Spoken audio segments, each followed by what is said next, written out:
sorry!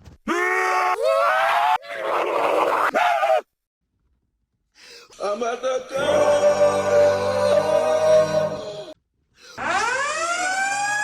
So, as we know, I'm British. No surprise there. America, your long-distant father with their meat sleeves still attached, is currently speaking. We quite literally made you who you are till you threw a hissy fit because we wanted to tax your sugar just a bit more, and now you pay up to 30% in taxes. I'm just saying. You needed the French,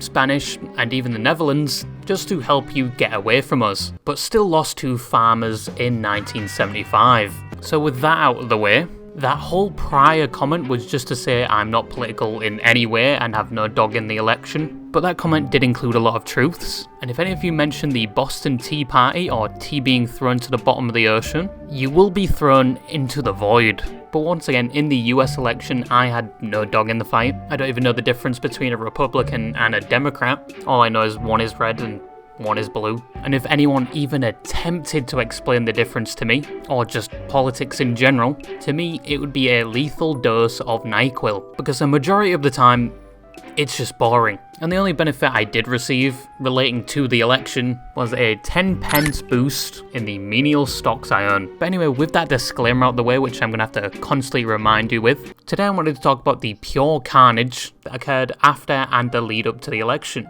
I'm so excited for, and I fully support this movement of making mainly men's lives, but really anyone who voted for Trump's lives miserable. I'm really enjoying all this content about tormenting them, so. Hope your day gets better. Shut the fuck up! Positive energy. Shut up! You don't understand it! And I know this is probably the newest topic I've ever talked about, as I normally go for archaic demons in terms of topics like fairies and age regression, and this is very much not something I would usually talk about. But I have a slight problem. Every time I'm dropping a little fat man on the toilet and open my phone for some resemblance of entertainment, I get things like this.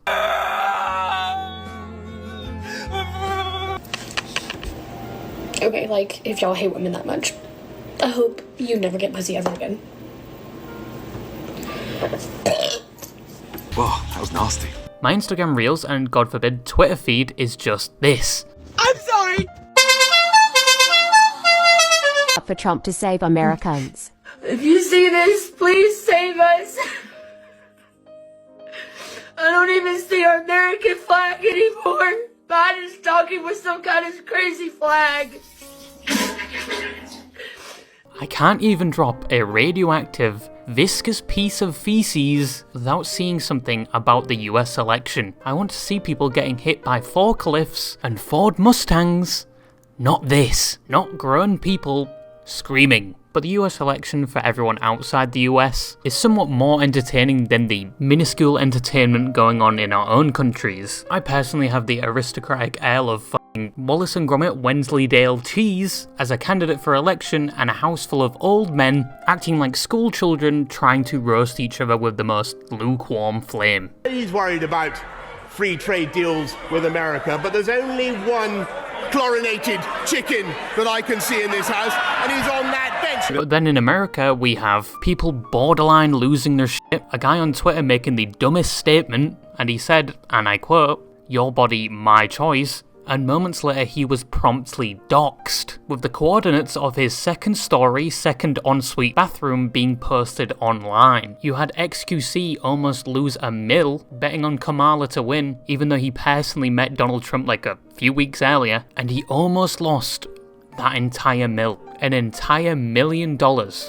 You know how much Warhammer sets you can buy from that? Probably like 2.5, maybe a whole Dreadnought set, if you're lucky. You had people running over Donald Trump signs, not knowing they were fortified like Fort Knox, with a Fortnite spike trap waiting for them. There's actually a video of a guy recording himself running one over, laughing to himself, and then when he realizes the spikes in his car, gets very angry and blames the person whose property he just ran over.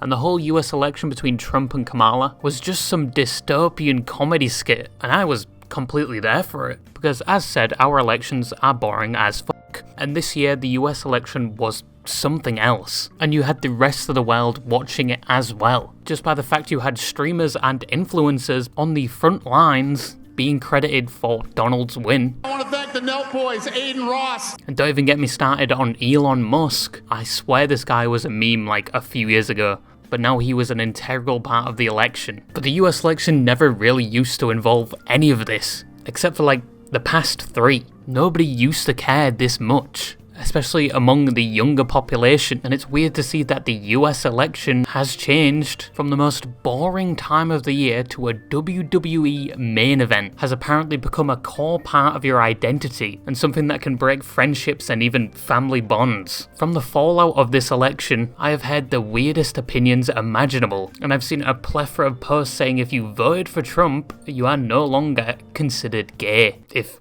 you were already. Like, yeah, that guy that had his parents bust in whilst he was eating a full meat feast pizza where they previously thought he had a girlfriend and now they are stun-locked at just the sight of the situation, but they don't need to be. He voted for Trump.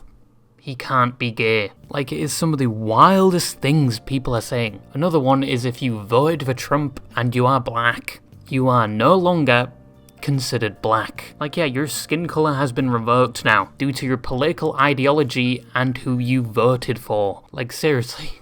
I know each side in the election has people that are really extreme compared to most people that just vote and that's it.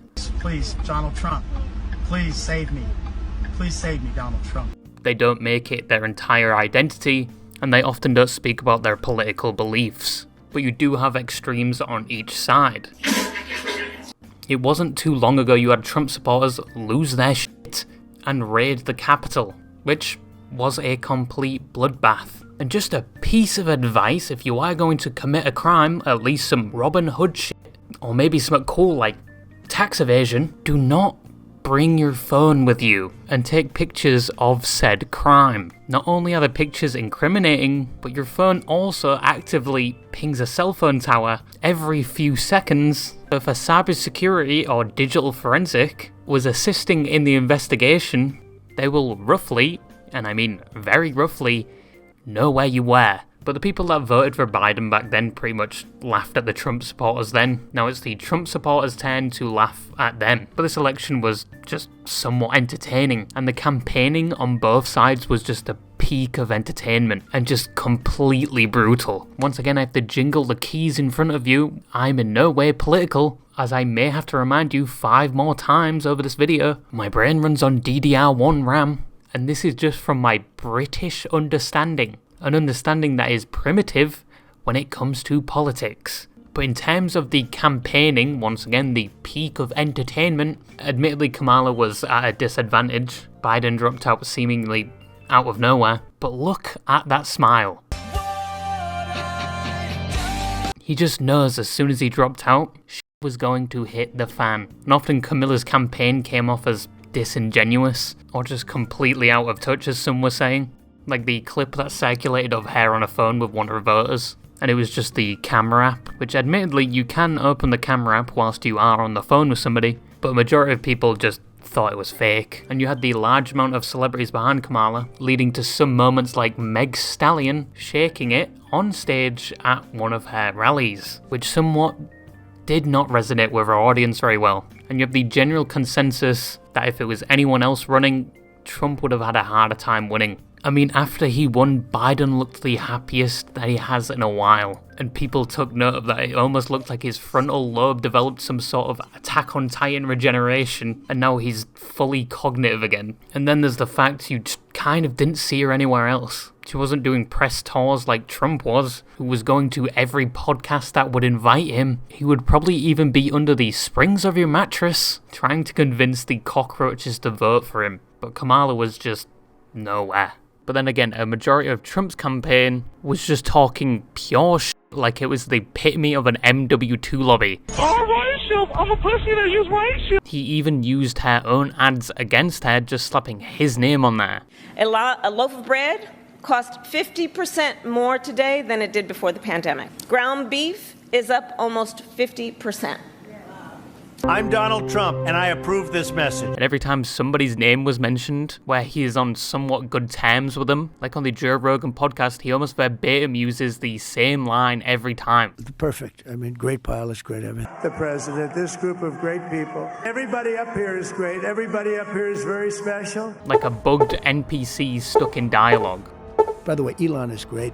That guy is such a great guy. And of course, the main thing that people used against him was that he's a convicted felon. Probably the first person to win an election whilst being a convicted felon. And probably the first person to have their mugshot go viral and to somewhat turn into a positive meme helping their candidacy. It just seems like both candidates and their campaigns had some hint of the Looney Tunes world and viewing it outside the US with no possible impact on us whatsoever. It was hilarious. But the most carnage was on social media, where social media was an integral part of the election, especially Twitter. Yes, I refuse to call it X, because they did not change the domain name for about a full 2 years after the name change. But you had people screaming and breaking down at the camera, which I've said multiple times I do not understand, because once you realise when they turn off the camera, they're going to immediately have their tears dry up and return to watching, I don't know, police body cam footage, as we all do, and then you just lose all sympathy whatsoever for them. Like, why would you record your own breakdown and then publish it online? I think a decade ago, if we heard that was a thing, people would be thinking it was pure stupidity. But you had news outlets around the world laughing at these people. Good evening and welcome to a program devoted entirely to lefties losing it.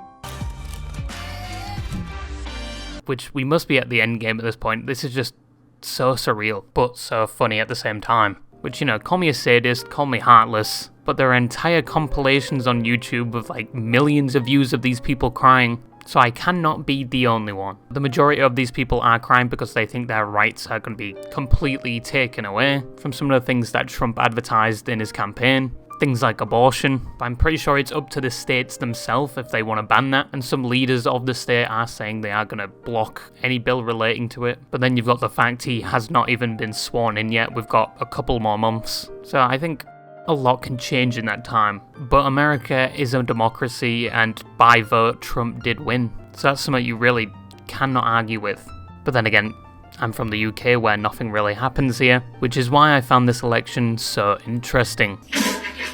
And I think the key point that we can all agree with Trump being president is that he's going to release the Epstein list, or at least he says. That is going to be a can of worms that is going to be opened, and I hope I'm going to be in the room for. But this was a bit of an out of place video for me, but it was something interesting I wanted to talk about, with the amount of videos that were thrust down my throat on my feeds. But don't worry, I'll return to talking about horrific and obscure topics that will make you question your own existence and sanity. But yeah, bye-bye.